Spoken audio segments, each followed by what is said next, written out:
Hello, Lisa here. Welcome back to my channel and welcome to anti-haul number...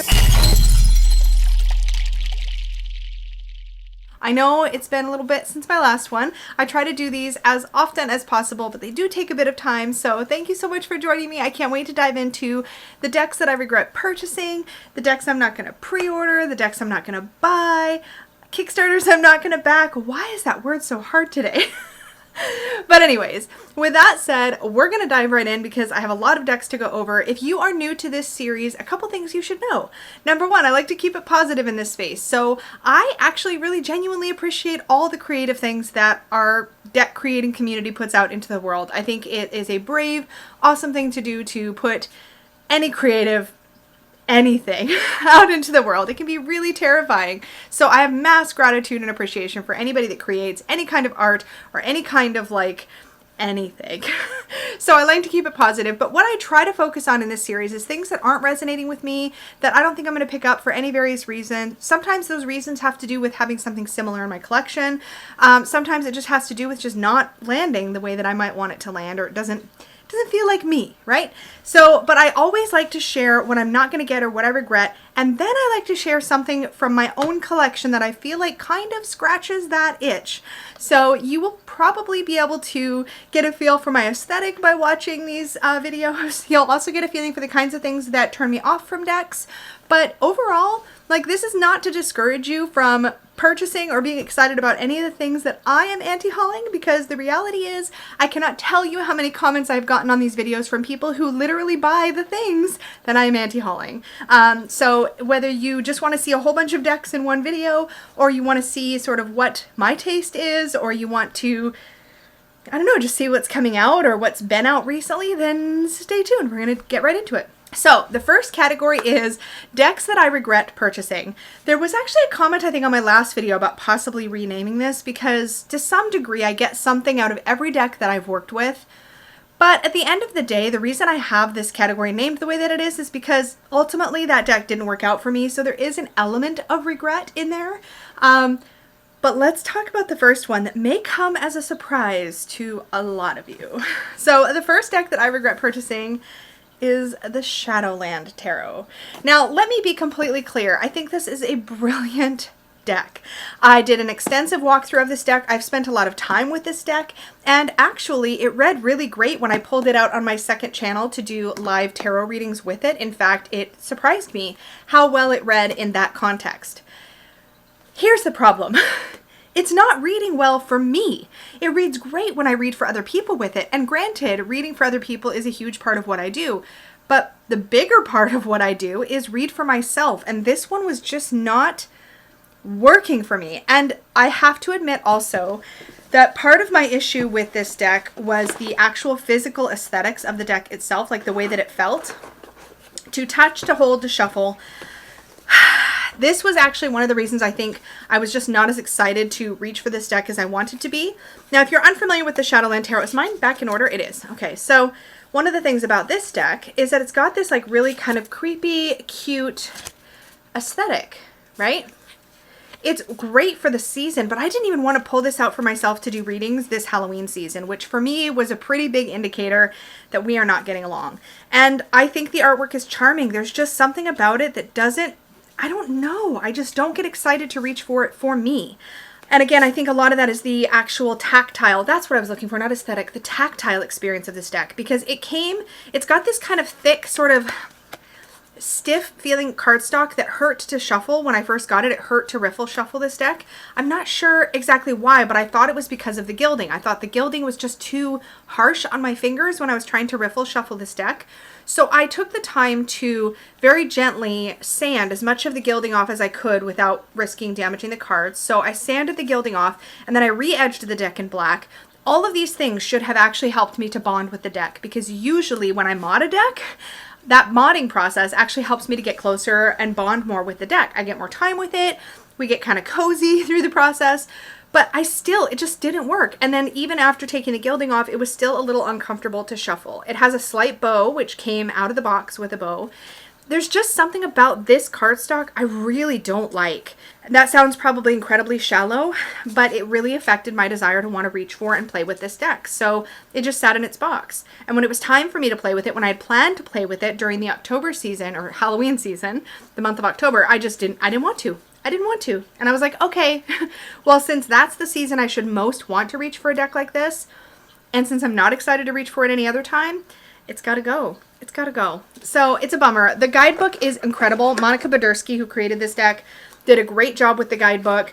There's some really great like journal prompts or tarot prompts you can use in this reflection section. There's a great message in here. It's very well thought out. Great deck. Just for some reason, we were not getting on. A deck that I would say for my own collection kind of scratches the itch for something that's got a little bit of that kind of world of its own, a little bit strange, surrealist kind. I don't know if surrealist is the right word. Anyway, I'm like seriously babbling. I have it in this cute bag though. This is like one of my favorite bag matches. But it is the Ellis Tarot. So the Ellis Tarot is probably by somebody whose name is Ellis, right? Illustrations. I feel like I knew the creator's name and now I can't remember. Couple things about this deck I love. It literally doesn't come with a little white book. It comes with this adorable little pamphlet that has basically like a chart for all of the cards and what they mean. This little chart is like the best thing ever. If you were new to tarot, oh my gosh, it's so well done. Anyways, the Ellis deck, mine is the 5th edition. It's been in a lot of editions. It did have this kind of like glittery gilding, but mine's very well worn in now, and so it doesn't shed or anything. This deck has, let's see if I can hold it so that it doesn't get glare. How can I do that? Okay, let's try it there. All right. This deck just has a really great vibe. I love the illustration style of this deck. Tons of great meaning in the cards. Like it's the symbology is so well done. It's very much a Rider-Waite-Smith clone, and yet at the same time it goes its own way. Like, I love it. You've got in each suit you have sort of a different sort of, oh, this is one of my favorite hermit cards. Well, I know I distracted myself. I interrupted myself, but that is a really great hermit card. In each suit, so through the cup suit, you have these like water people or mer people. Through the rod suit, the wand suit, you have these sort of creatures. And actually, there's actually like a fox creature that goes all through the rods. But they have these like plant type wands. The swords all have this kind of dark aesthetic like that. And the pentacles, it's almost like each suit is its own like faction in a mythological world or like a mystical world of some kind. Oh, I love this Lover's card. But the symbology in this deck is spot on. It's a great reader. I'm always excited to reach for it. The cardstock is nice. Look at that 10 of Swords. So good. Trying to keep the glare off cards is like, seriously. It's a whole thing. It's a whole mood. It's hard to do. If all cards were matte, I would never have this problem. But alas, that is not the case. Anyway, so the Ellis Tarot, the Ellis deck is what it says on the box.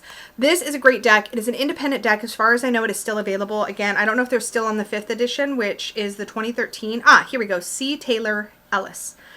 I don't know if they're still on the 5th edition or what the changes might be, but there are variations between editions. I have never regretted this deck. I love having it in my collection. I enjoy it so much. So the next deck that I regret, sadly, is the Raven's Wand Oracle. I don't think I've talked about this in a previous anti-haul. This is by Stephen Hutton. I wanted so badly to love this deck. And in fact, I purchased this deck and then I went and bought the first book in Stephen Hutton's Dark Raven Chronicles, which this deck is based on. Loved that first book. Couldn't really get into the second, but I really loved the first book. And so I was like, okay, I've read the book. I like the book. I should like the deck. And I don't. And I don't know what my problem is. I do. Actually, that's not fair. I think my ultimate issue is probably the titles or the keywords combined with the artwork. And I think maybe the fact that I was hoping that this deck would be more specifically about the characters in the first book in the series. Maybe a lot of these characters are from the second and third books. I'm not sure. But it just ended up kind of letting me down. And when I tried to read with it, like Needs Before Wants, that's a great card. But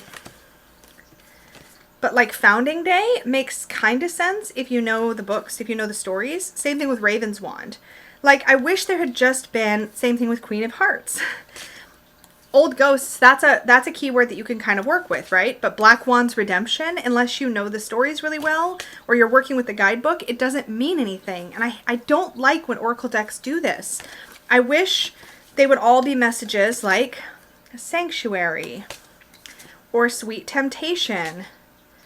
But commemoration gets a little trickier. Winter's Throne gets a little trickier. And I just, give me expansive keywords. Give me titles that can apply intuitively to the kinds of things we might go to an oracle deck for. The backings of this deck, by the way, are beautiful.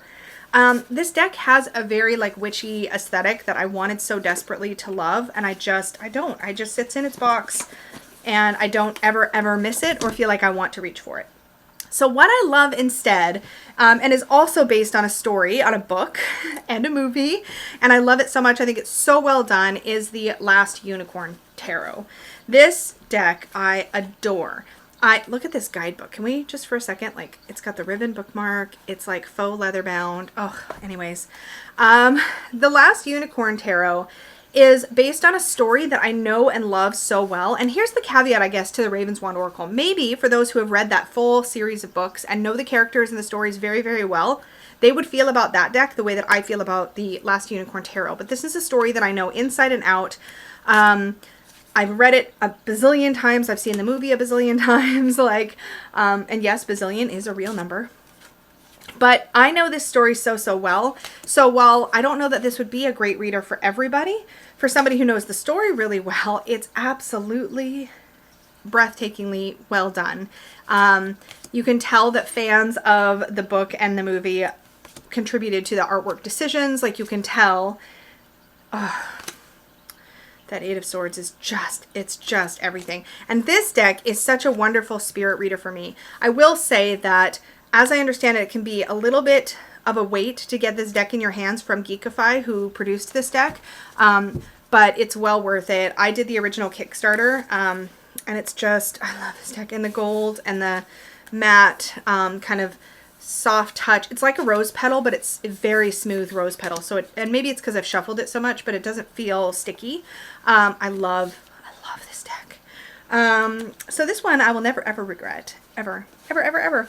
Even though it's based on a story. So that's probably the one that scratches my itch for story-based deck. Although I think I have others. Let's talk about mass market decks I'm not going to buy. So there have been a ton of decks coming out in the mass market. It's actually kind of hard to narrow this category down because there's so much. And lately I find myself drawn to less of it than I used to. I don't know if that's because the market is very saturated right now with new decks coming out with lots and lots of different themes, or if it's just that I'm pickier than I used to be because my collection has grown so much. But it is definitely a hard category for me to narrow down. There are a few specifically that I wanted to talk about, though. The first of these is the Oracle of the Seven Energies by Colette Baron-Reid. So I don't know what the thing is with Colette Baron-Reid and Jenna De La Grataglia. I love the way that they team up. I tend to really enjoy the artwork that Jenna De La Grataglia does, and I think that they are a good team for creating oracle decks.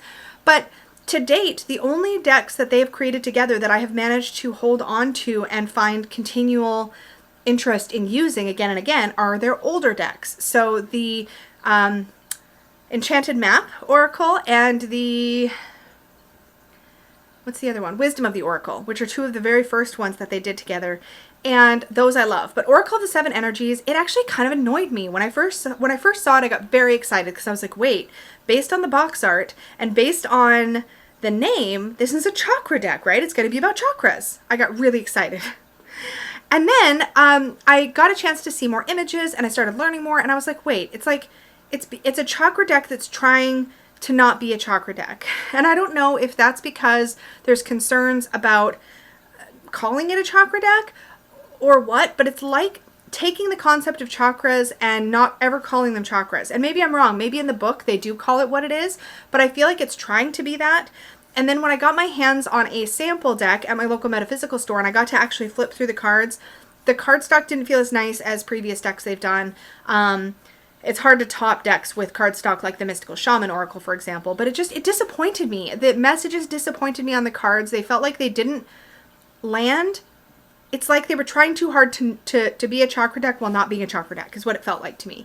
And that's just my impressions. That's what I felt looking at the cards, but it felt very flat. And I'm still, and maybe this is definitely a category of deck where I am incredibly picky. I have yet to find more than one chakra deck that lands right for me. And I want so badly to find one that will land right for me. There's a few that have caught my attention, but here's what I want a chakra deck to be.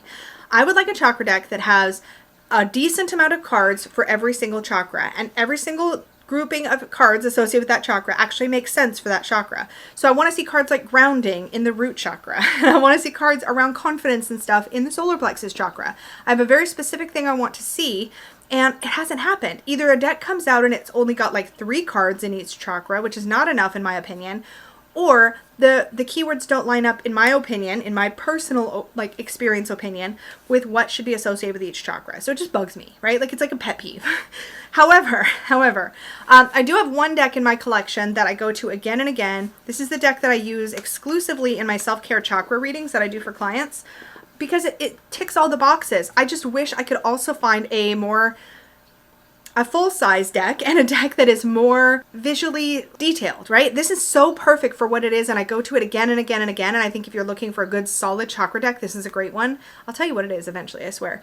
But I want more than just this one little deck, and this is such a good deck. Okay, sorry, let me back up.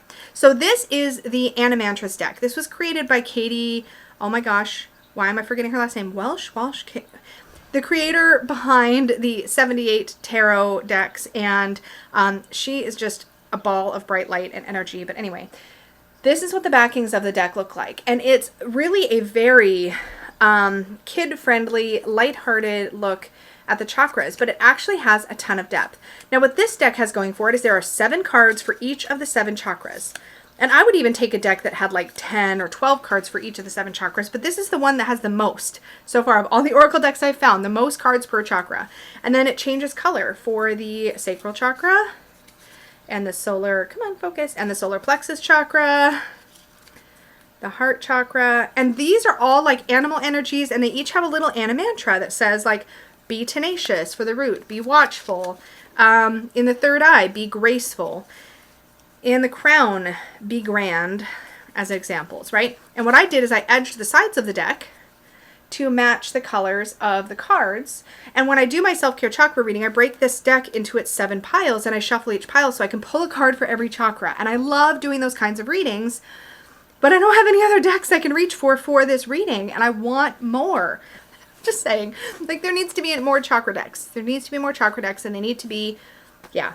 But I've tried a bunch of others and none of them have landed right, and I'm just really talking about this for a long time, and I'm sorry. I can't help it. But I'm very passionate about this particular topic. So I was excited about Oracle of the 7 Energies, and then it didn't land. I keep having to like adjust how I'm sitting. Anyway, it did land. It did not land the way that I wanted it to land. So another one that I want to talk about that I also got excited about and decided ultimately I'm not going to buy is the Spellcasting Oracle cards. I wanted so bad to reach for this deck, but I'm very particular when it comes to Oracle decks that focus. I'm very particular about everything. That's what this whole video really is. It's me talking about how picky I am. So if that annoys you, I apologize in advance, and this probably isn't the video for you. But anyways, back to me being picky about spell decks. So I don't use spell books very often, pre-existing spell recipes very often, and when I do, I tend to use them as an inspiration for creating my own, but it's incredibly rare for me to want to reach for any kind of pre-written spell work, period. I like to fly by the seat of my pants. I like to go with correspondences that are meaningful to me. I like to use what I have and not feel like I need to go shopping for an entire afternoon to get things for a spell. I also don't feel like I want to have to like walk into the forest at midnight on a full moon to gather a particular ingredient. I guess I'm a little bit lazy because I don't want to have to do these very specific things unless those specific things are meaningful to me personally. So I can be very picky, and this Spellcasting Oracle actually looks really, really pretty, not gonna lie. But I know that I wouldn't use it, so I'm not gonna buy it. But I am gonna share with you one of my favorite sort of spell decks that I've ever encountered, and the one that still stays in my collection after multiple declutters and so forth, and that is the Witchlings deck and book set by Paulina Cassidy. This is a US Games publication. As far as I know, it's still available. I think for a bit there it was hard to get. It may be out of print, but I don't think it is. I don't think it is. Feel free to let me know in the comments down below if you know. But what I love about this deck, it has not a huge amount of cards. Like the deck itself is not enormous, but oh man. Okay, I know I've shown this before on my channel. This is, how many cards does it say? Yeah, 40 cards. So there's 40 cards in here, and each one is a different witchling, and the witchlings are these characters, and each one focuses on a different area of spell work. So that one was confidence, but we also have energy, we have luck, let's grab another one here that's good. We have, they're all good, but you know what I mean, vitality, protection. And the artwork on these is so charming. If you like Paulina Cassidy's artwork, these are great. And each one has both its title for what kind of magic it is and a little message below. So for protection, it says, create sacred space to keep uninvited energy out. For motivation, it says, motivation kindles the passion and energy needed in working toward your goals. So to me, this deck makes a wonderful card set to use with any kind of magical practice. Every kind of magic I've ever needed to do, I've always been able to find a card in here that would correspond to that spell work that I'm doing, that magic work that I'm doing. And I love that. It feels incredibly flexible. I don't think I've ever really tried to use this deck as an oracle deck, but I have definitely used this deck within my spell work. I've pulled out a card, I've left it out while I'm working a particular spell to remind me about that spell, to keep it front of mind. I really enjoy using it as spell cards, basically. But in addition, the book for this is so great. First of all, it's called The Little Book of Spells, and it literally looks like its own proper little book all by itself. It's quite a chunk. And for every one of these areas of magic, right, you get, so for manifestation, you get the name of the character you see on the card. So this is Frangipani? No, Frangipani. And then there's a little message about that character, the character you see in the card. So this says, little Fran has got it all going. Her power rides atop the crest. With her inner strength and focus, there's nothing she can't manifest. So there's a little poem about that character. Then you get information about that type of spell work. So this talks about the type of manifestation magic. And it gives you 1 to 3, maybe sometimes more or less, I guess not less, but at least 1 up to, I think, three spells. And all the spells that are in this little spell book are very, very simple. So the Fire of Desire spell in here only calls for a red candle, a piece of paper, a pencil, and a fireproof bowl. That's it.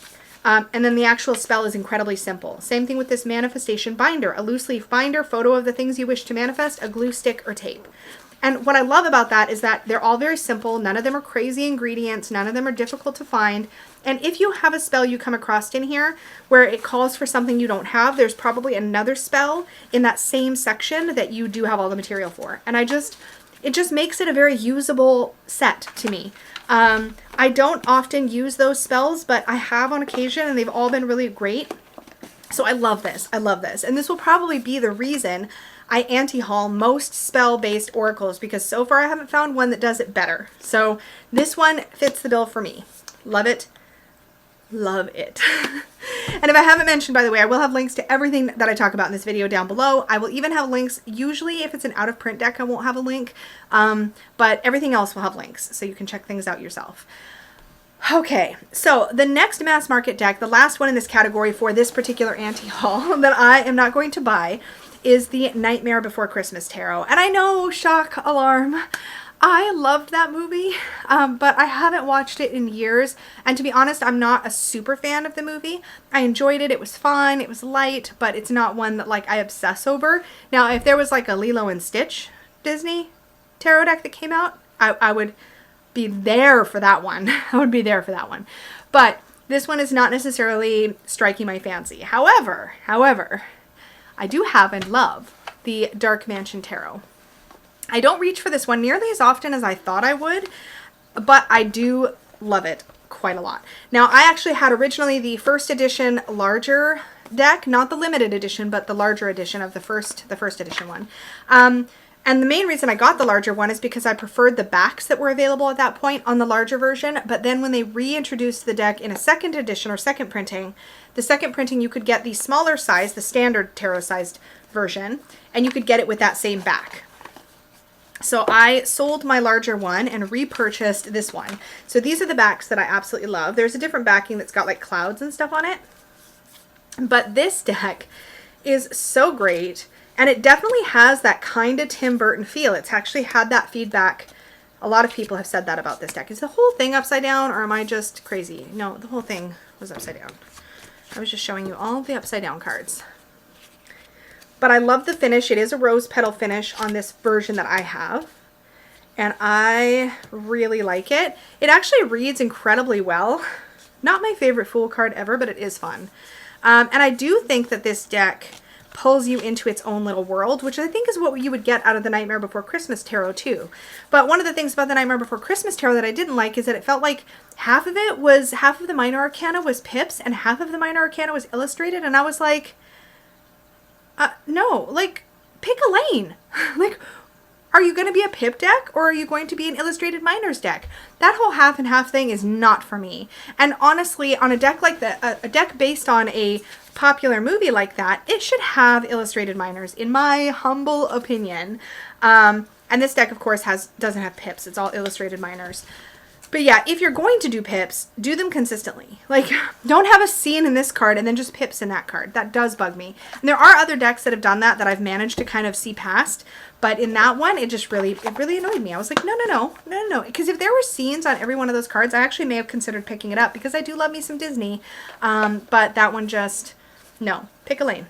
That's my opinion on that. But I do love the Dark Mansion Tarot. It definitely scratches the itch for sure. So the next category is indie decks that I'm not going to buy. So next up is a deck that I found out about from Dustin at Modern Metaphysicae. I don't know if he's done, I'm trying to remember if he's done a walkthrough on this deck. I can't remember. So I will look that up when I post this video. And if he has done a walkthrough, I will link it in the description box down below. But he definitely showed me and Danny this deck behind the scenes.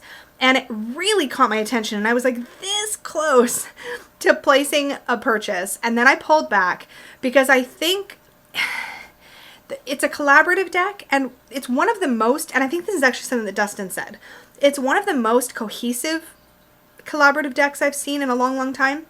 But there was a few places where it just wasn't quite as cohesive as I wanted it to be. And to be honest, I'm just, again, this is a category where I'm incredibly picky.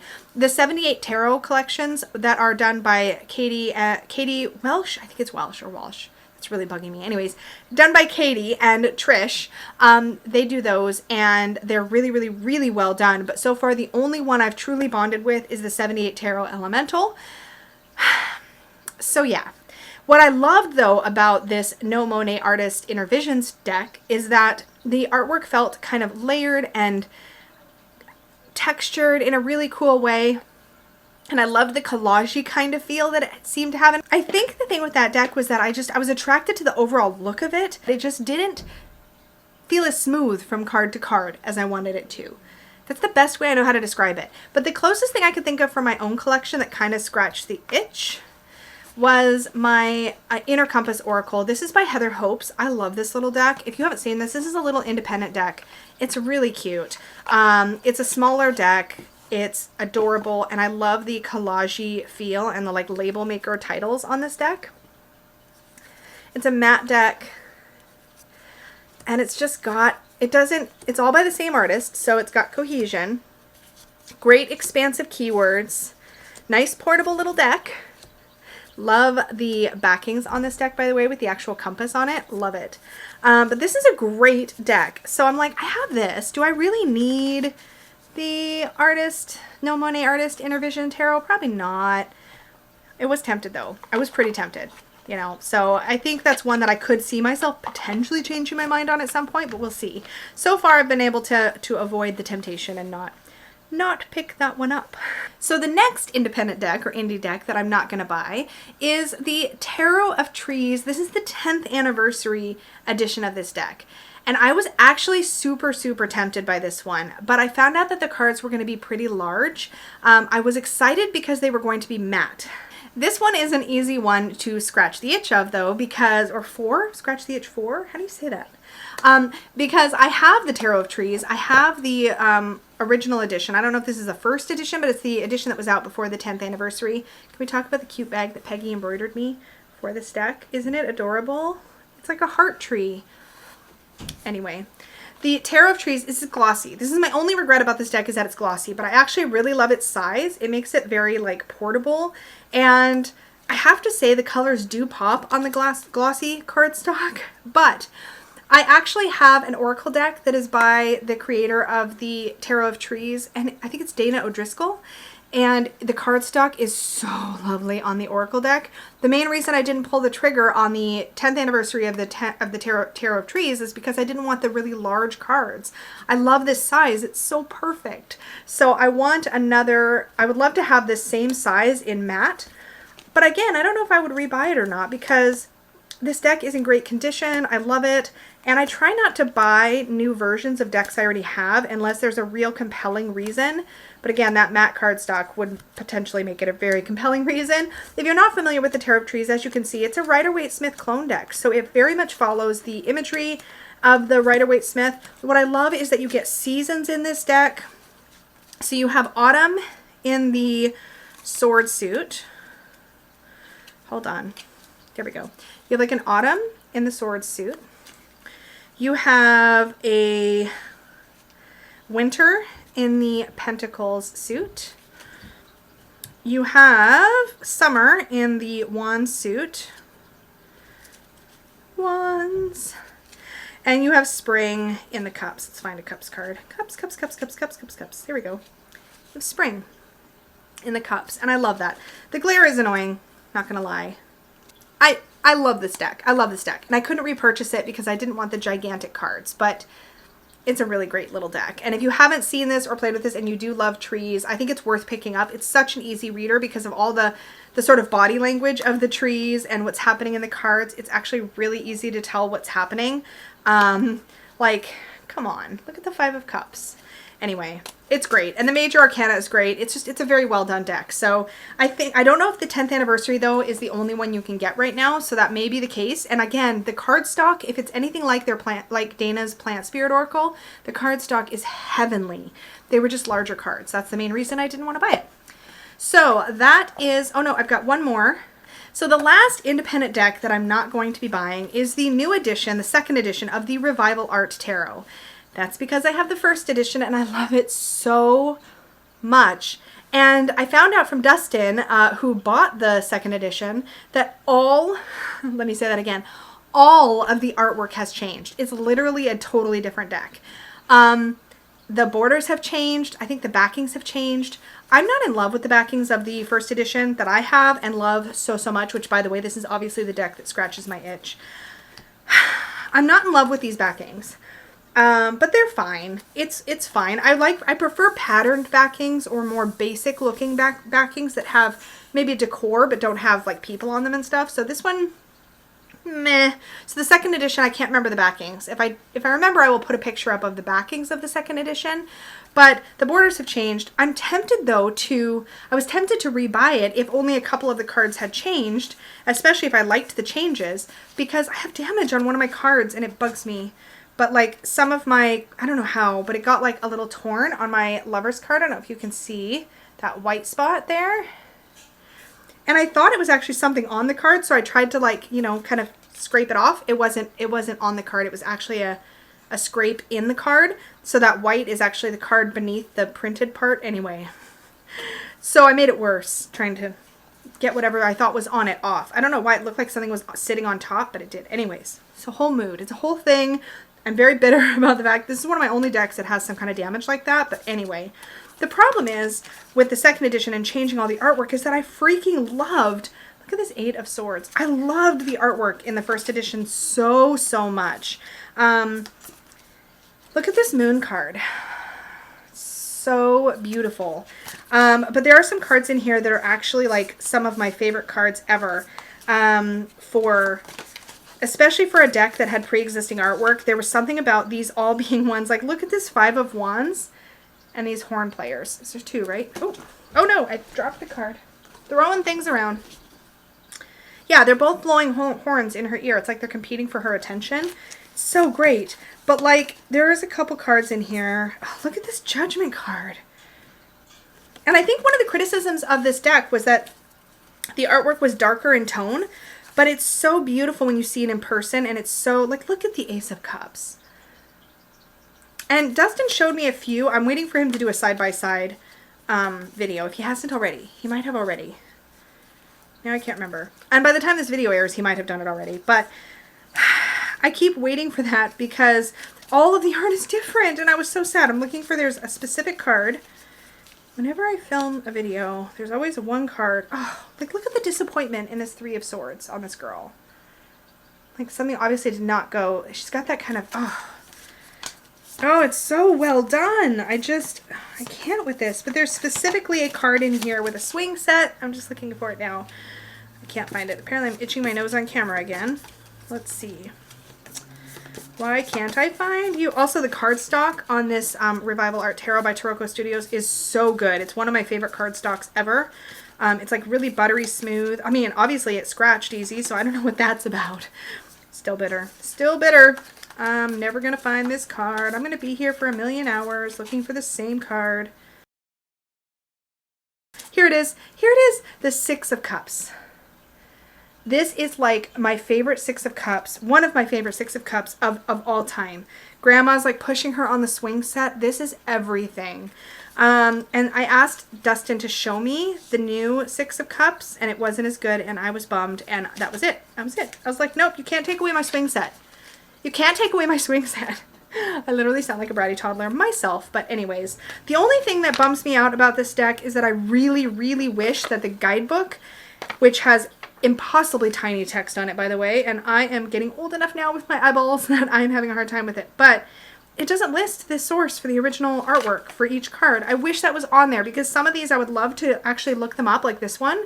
I would love to look them up and see what is the name of this painting and like learn more about it, because that's one of the beautiful things I think about having existing artwork on a deck, such as, oh, I should have pulled this as another one that scratches my itch, but the Majestic Earth Tarot, that deck in the guidebook lists the name of every landscape painting that's used in it, so you can look them up and learn about them. And I feel like there's a missed opportunity for people like me who've had very little exposure to art history and things like that to learn with decks where they're like, wow, that's a really, you know, when you look at an image and you're like, wow, that's really beautiful. I wonder what that image is. Who painted it? What's the story?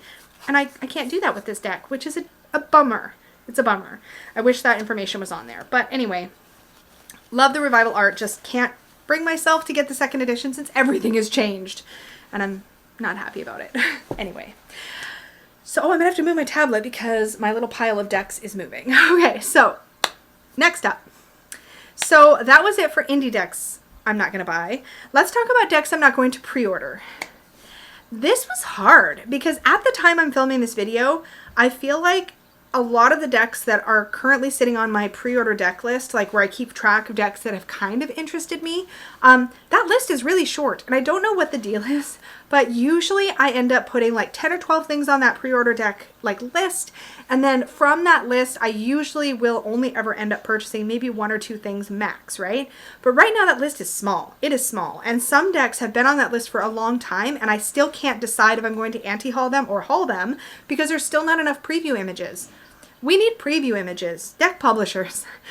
I know it's tough because you're putting out a theme of a deck and you want to gather interest before maybe all the artwork is done. Totally get it. But like, I would love to have 2 or 3 sample card images when a deck goes up for pre-order. I want enough that I can actually make a decision. What's the art style even? Like sometimes it's just a box and I'm like, but I don't even know if the art style is going to be what I want. And also, while I'm making demands randomly on my channel for deck publishers, when you put up preview images, please put at least 1 non-court card, 1 minor arcana card, so that we know if it is a pip deck or an illustrated minors deck, because this is an important deciding factor for a lot of us. And I think sometimes you pre-order a deck and you get it and you find out it's pips and you're like, really? Really? There was one I was watching for a long time. I can't remember the name of it right now. And I was watching it, I was excited about it, and then it comes out and I'm like, and it's pips. And for that particular deck, it just didn't work for me. Anyway. Side rant aside, decks that are on my current pre-order list that I've decided I'm not going to buy, one of them, okay, this never actually made it onto my pre-order list to be completely fair, because it is called the Beauty of Horror Color Your Own Deck. if we could take off the horror part, this would be something I'd be interested in. I love coloring. I haven't made very much time for it at all this year, but I love coloring. And a lot of the opportunities you have to color tarot cards are not complete decks, or they're pip decks, or they're really boring, for lack of a better way to express it. This is the first really interesting color your own full 78 card tarot deck that I've seen in a while, or ever. And it's horror. Why does it have to be horror themed? I mean, time of year maybe, I don't know. But actually it's a pre-order. It's not even out till 2021 sometime. I got excited about the color your own deck bit, but I was bummed that it was a horror themed deck, because it's definitely, beauty of horror is not going to be my thing. The only thing I have in my collection that I can currently scratch the itch with, which is kind of sad, is the Color Your Tarot. This is a Low Scarabeo. It is a majors only, which is one of the reasons I just haven't been motivated to work in it very much, or at all. I like backs. Backs are kind of cool. It's got this like double thing. And they're a nice size. They're like larger than traditional tarot, but this is literally how much progress I've made. I was going to do this one with markers, because I never color with markers. I usually color with colored pencils. And I'm not convinced that I like the marker effect. So I may go over this with colored pencils and see how they do. But these cards are shiny. Okay, so I'm just going to make another request. If somebody comes out with a color your own tarot deck that has a matte-ish finish on the stock, so that it will actually take colored pencil or other mediums, and it's a full 78 cards, and it's not just a Rider-Waite-Smith, and it's not scary horror, like just contact me. We can talk ideas, because I feel like we need something like this for those of us that really love coloring and really love tarot. But this one, I mean, I will eventually probably color it just so I have it, but I want a full 78 cards. I want illustrated minors, and I want it to be a deck I already love. Okay, oh. Isabella, if Isabella Rotman were to come out with a color your own This Might Hurt, no, because I already have This Might Hurt. See, this is the other problem. I'm all in my own little world right now, but like, if it's a deck that already exists, it needs to be its own new deck. It needs to be a new deck that's colorable, so that it doesn't need to match exactly a deck that already exists. You know what, Johanna Basford, she needs to come out with a tarot deck that we can color. Yeah, get on that, Johanna, because your stuff is great. I love coloring in your stuff. So if you came out with a tarot deck, I would be all about that.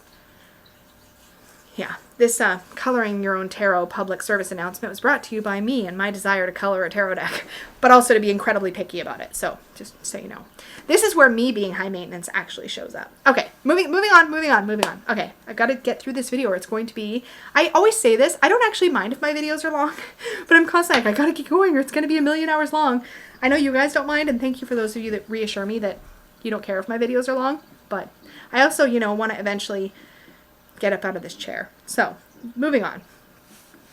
Another deck I'm not going to pre-order is the Dreamkeepers Tarot. This one came out as an independent deck. I think it was a Kickstarter, and I believe I actually watched Samantha Menzo's unboxing or walkthrough of this deck. I don't know if she did a full walkthrough or if it was just an unboxing. I think she did a full walkthrough, and she was really excited about that deck. At the time, I know she was really excited. I feel like I loved the art style, and maybe this is part of the art style, but I didn't like how surreal and kind of weird it was. The weirdness is kind of what makes it cool, I think, but the way that it was weird just did not, it wasn't my kind of weird, I guess. So I was like, well, what in my collection kind of scratches the itch for like kind of a surreal, strange deck? And I came up with my Alice Tarot by Baba Studios. I love this deck so much. I really do love this deck. And I actually, yeah, there's something about Alice's world that just, it's supposed to be surreal. And I think you accept that it's supposed to be surreal. This deck is now out of print. And at the time I'm filming this, I believe I'm going to be getting my hands on another Alice deck really soon, but it's not in my hands at the time I'm filming. I apologize. Or I'd show that one too, because I have a feeling that one would totally go into this category also. But Alice's world is supposed to be strange and surreal and weird, but you don't. This deck is so well done. But you expect it, right? And you don't have things, I was just going to say, you don't have things like headless people, but you do have things like this from the stories, and things like this. The Jabberwocky. Oh my god, this card is just so stunning. Look at that gold. Anyways, you do have cards like this, but it's supposed to be there, right? And I get that it's supposed to be there in the Dreamkeeper's Tarot too, but like there's a context for me with this surrealness or weirdness. But I don't have context for the Dreamkeeper's Tarot, so there's nothing about it that really calls me to it, makes me want to work with it. So there's that. Another one I wanted to talk about was the Earthchild Tarot. Yes, so I can't remember where I first found out about this one. Maybe in the Supportive Tarot Facebook group, maybe somebody posted about it in there. I can't remember where I first encountered it, but it caught my eye because it looks really sweet. And it looks like a really great deck for sort of connecting with your inner child. And you guys know I love that playful aesthetic. That usually is something that grabs my attention right away. And this one definitely grabbed my attention. But I have a couple decks in my collection already that I'm so attached to for that kind of playful, comforting, inner child kind of vibe that I realized I didn't need another one in this category, or at least this one didn't get me excited enough to want to add to a category that I feel like I already have several things in. But the one that's currently, I'd say, at the top of my list for just general inner child wonderfulness is the Playful Heart Tarot by Zara over at Kitten Chops. Oh man, this deck is beautiful on so many levels. The production quality, I've talked about it before, is incredible. It's a beautiful deck. The tuck box is gorgeous quality. Everything about this deck is very well thought out. Oh, I've got my little cards with writing on them, and I don't want to mix those in. So I love this. I love the backing. It's not reversible in the sense that you can tell which cards are reversed, but if you forget, like, oh, green is upside down and like pink is upright, it's kind of a neat effect. Anyways, I don't really overthink that kind of thing too much, even when I am using reversals. But the cardstock is linen finish, and this artwork is like so perfect for getting into your emotions, getting into that inner child space. I just really love what she did with this. And originally I didn't buy it. I had thought I didn't need it because I have the Mons Tarot, but this is so uniquely illustrated and there's so much feeling in this deck. It's really hard to describe, but there's a lot of feeling, there's a lot of emotion, there's a lot of kind of raw inner child energy in this deck. It's like unfiltered. This deck reminds me of what result you might get if you were doing inner child work and you were writing with your non-dominant hand in order to connect to your inner child. That's almost like, this feels like the kind of artwork that part of my brain would connect to. I don't know if that makes any sense at all. Look at this devil card. But it just feels like the stuff of like childhood dreams or even nightmares in some cases. And like, oh, look at the face on the Seven of Pentacles dude. Oh, it's so, yeah. Zara just did a beautiful job with this deck, and this is very much Zara's art style. I really love it. Like, I really love it. So I was like, do I need the Earthchild Tarot? Probably not. Probably not. This one really kind of scratches that itch for me for sure. So I love that. The Playful Heart Tarot, love, love, love, love, love. So that is it for decks I'm not going to pre-order. Our last category is Kickstarters I didn't back. And there's 2 decks in this category, one of which I had to really think about a lot, like a lot, and one of which I didn't have to think about at all. So the one that I had to think about a lot was the Super Lunaris Tarot. If you haven't seen this deck, go look, because it is stunning. And this is one where I could totally see myself changing my mind. I'm still not 1000% sure that I made the right decision. I think it was more a timing thing for me than anything, because this deck is really beautiful. It's got this like cool modern twist, and the artwork is really beautifully done. It's colorful. It's vivid. I really like it, to be honest. Should I have bought? No, I made a good, stick with your decisions, Lisa. For the time, I've made a good decision, I think. But I have a lot of things in that category that I reach for that I love so much that I was concerned, like, when I think of that category, I'm thinking of decks that feel kind of modern, relatable. I have a lot in the modern and relatable category, which you will see if you check out my 2020 deck collection and declutter video on my modern and relatable decks. But I keep getting more in this category, and I think that's fantastic. I'm probably going to continue to keep getting more. But at the time, I think I was backing something else, and I was like, I need to just not. I need to wait. Now, hopefully, when this deck is finished and the Kickstarter is shipped off to Kickstarter backers, it will be available as an independent deck, and I can take maybe another look at it and see if I will change my mind. There is a very good chance that I could change my mind on this one. But I'm holding off for now. I'm abstaining for the moment. And a deck that currently scratches the itch, although the art style is completely different, but is one of my newest... one of the newest decks in my collection that's in this category of sort of modern relatable decks. In fact, I don't even think this one made it into my modern and relatable deck video. I don't think it did. And that is the Rainbow Heart Tarot by Rachel Rosencoder. This deck has been hanging on my favorite shelf since I got it. My dog is down there having a derp. He's like sneezing and rubbing his face and being really adorable. Anyways, look at the colors.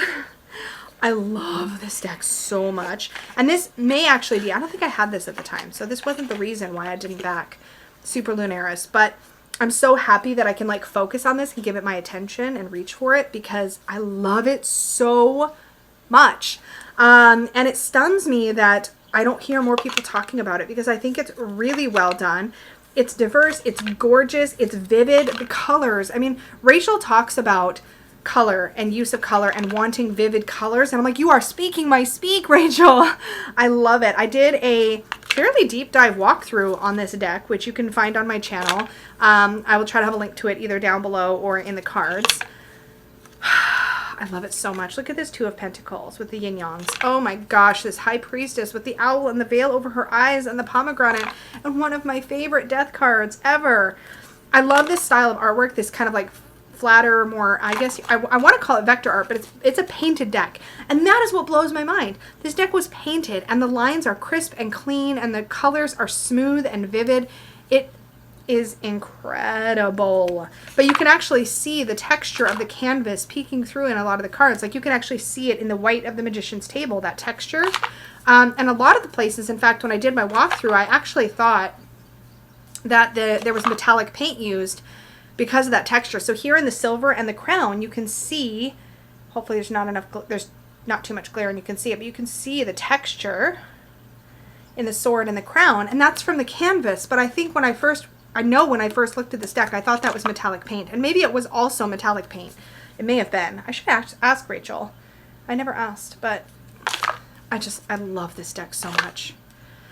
And there's something about this cardstock that I want to play with constantly.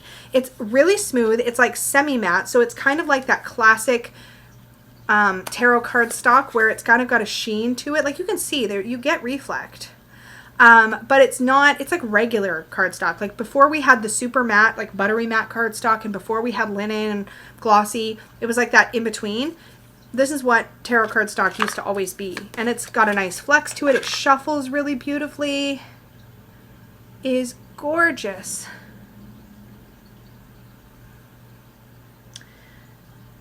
Sorry, I'm just... that moment when you're filming a video and you totally check out looking at your own tarot cards.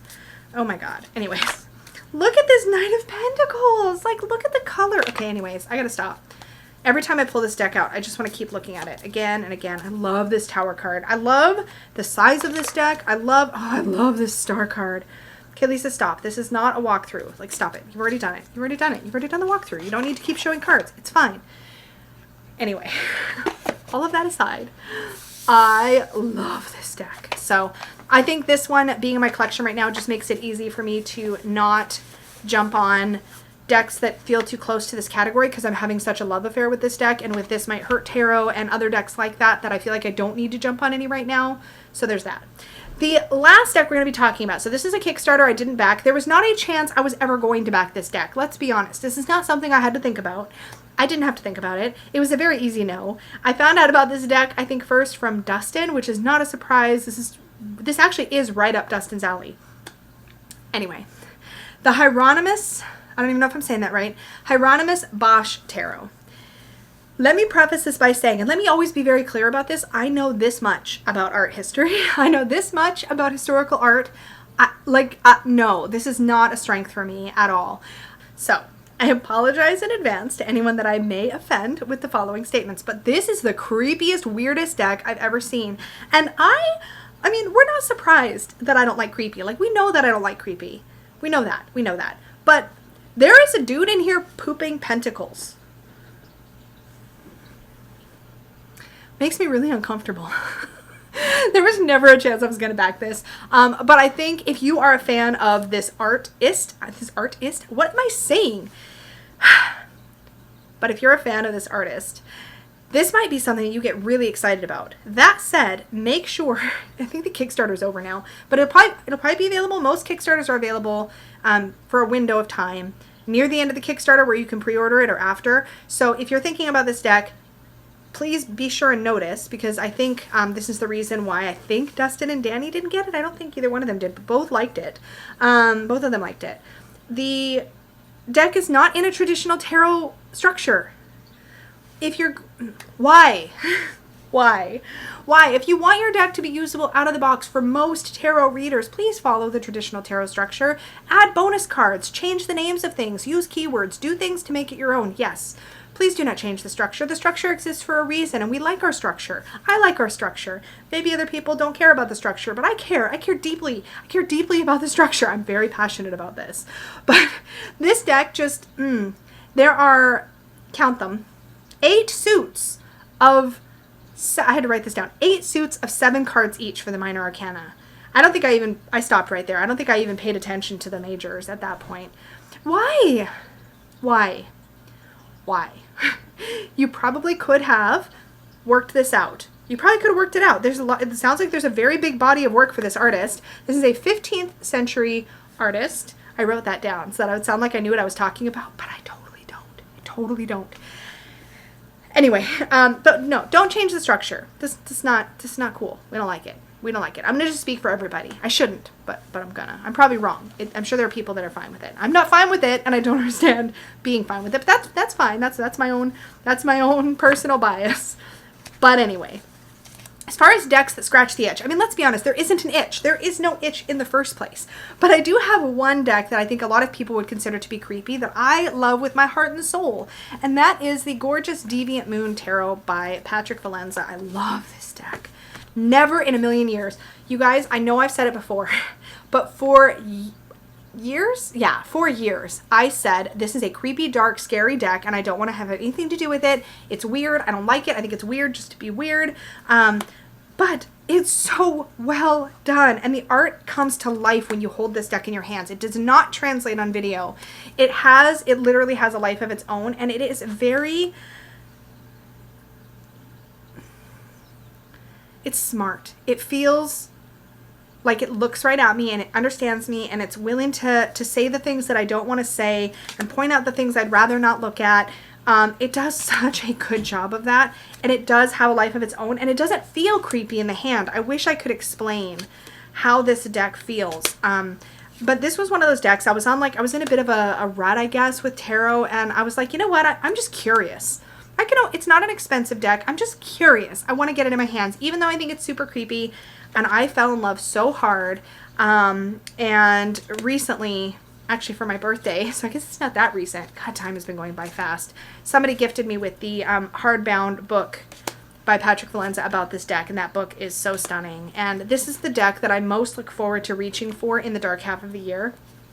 I love it so much. So I think with this deck being a deck that I love and appreciate as much as I do, another creepy deck, or really dark, kind of scary looking deck, would have to really hit me in all of the right ways for me to want to bring it into my collection. Because when I want to reach for that kind of a deck, I always reach for this deck. This is the one. This is the one. And this could actually be part of the contributing factor why I didn't bond as well with the Shadowland Tarot, which I mentioned at the beginning of this video. This might be one of the reasons I didn't bond with that deck as much, because I'm so... it's kind of like this deck has ruined me for other creepy decks because it's so great. It's so great. And so if it's not truly great, another creepy deck is just not gonna do it. It's not gonna do it. It's not gonna cut it, guys. Nope. All right, so those are all of the decks we have on today's anti-haul. Thank you so much for joining me. I love sharing with you the things I'm not gonna buy. I think it's really easy in this sort of tarot tube world that we are in, with lots and lots of new things coming out. It's easy to kind of have a lot of, you should buy this and you should buy that coming at you, but I hope this creates a little bit of a mindfulness layer to what you find on YouTube. Thank you so much for joining me for today's anti-haul. I love doing these. I think we get a lot of content in this sphere on YouTube where we hear about all the things we should buy, all the things that we desperately maybe want to buy. It's easy to do deck hauls and unboxings and walkthroughs and things like that, but I love anti-hauls because I think they introduce a little bit of a peek into how I make my deck buying decisions, and I think that's helpful. I think it's helpful to remember that you can do this process with yourself when you're considering buying a new deck and ask yourself, is this something I'm really going to want to use, work with, appreciate, or is there something in my collection already that scratches the itch? And that's my favorite part about doing these, is sharing with you. It helps me rediscover things that I currently have, think about why I love the things I do have as much as I do, and really consider, is this something that's going to add to my collection or just be part of my clutter? And I don't want to bring in clutter. I want to bring in things that I'm going to use, love, and enjoy. So sometimes I use and love and enjoy things for a short time and then move them along, but I want to at least know that I'm going to use, love, and enjoy them for a short time, at a minimum, right? But I just love bringing you guys along with me for this process and sharing with you the things that I've been looking at lately, and also maybe share with you some things you might not have encountered or heard about so that you can check those things out, because there are so many great things out in the mass market and the independent publishing world right now with tarot and oracle decks, and it's fun to do. So thank you for coming along with me for the ride. There will probably be some bloopers at the end here, but for now, please do like this video if you enjoyed this anti-haul. Subscribe if you are new here so that you see my videos in your subscription feed, which if you are new to YouTube, FYI, if you hit the subscription button, everybody you've subscribed to, it's like a library of videos and you can pick which ones you're going to watch, and it's fantastic. Anyways, so subscribe so that I'm in your feed.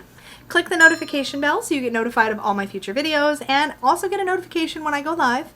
And don't forget that if you want to book a tarot reading with me, you can always do that over at supportivetarot.com. Thank you so much, and may your magic always shine from the inside out. Bye, guys. It just wasn't quite as... What is this? What is this? What am I doing with my hand? I am really excited to get into the things I'm not going to buy, the things I regret, things I'm not going to pre-order, Kickstarters. I can't even say that. So I was trying to think of decks that are kind of in, pardon me, I have to like sit on my leg, so I'm readjusting myself.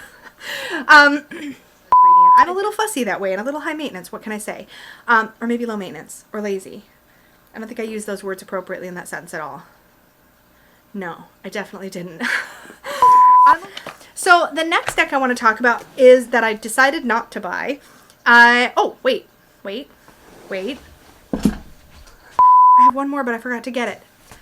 I have all of these decks in front of me, and I forget to get all of the decks. Hold, please. So I'm going to insert this piece. I'm going to insert this piece before talking about the No Monet Inner Visions Tarot. If I remember. If I don't, then you're seeing like a blooper right in the middle of the video. So let's hope I remember to fix this and put this where it goes, because I forgot to put the title of the category. Anyways, okay. However, this one's an easy one to scratch the itch. So what is with the weird hand gestures I do? This is YouTuber life, you guys. Look at this. Look at this. Look at this outfit combination. I have my Christmas jammy pants on, and then this shirt. Like, it is the most clashy outfit ever in life. I'll probably put that in bloopers. I'm not going to show that in the main part of the video. Okay, anyways. I feel like my chair is squeaking. Like, every time I move, my butt is making the chair squeak. I have no idea if that's coming across on camera, but it's annoying the crap out of me. Oh, bad pun. Bad pun. That's not what I meant. It's just annoying me. It's annoying me. My butt is squeaking. Squeak, squeak, squeak, squeak. Okay, anyway. Focus, Lisa. Why did I even say that? I didn't need to say that. Why are you talking so much? This video is going to be 2.5 hours long. Why? Why? Because are these all tarot? Did I talk about any oracle decks? I talked about one of my own oracle decks. Two. I talked about like two. Okay, anyways, sorry. Why can't you focus? You're 2 coffees in and you can't focus on a single thought.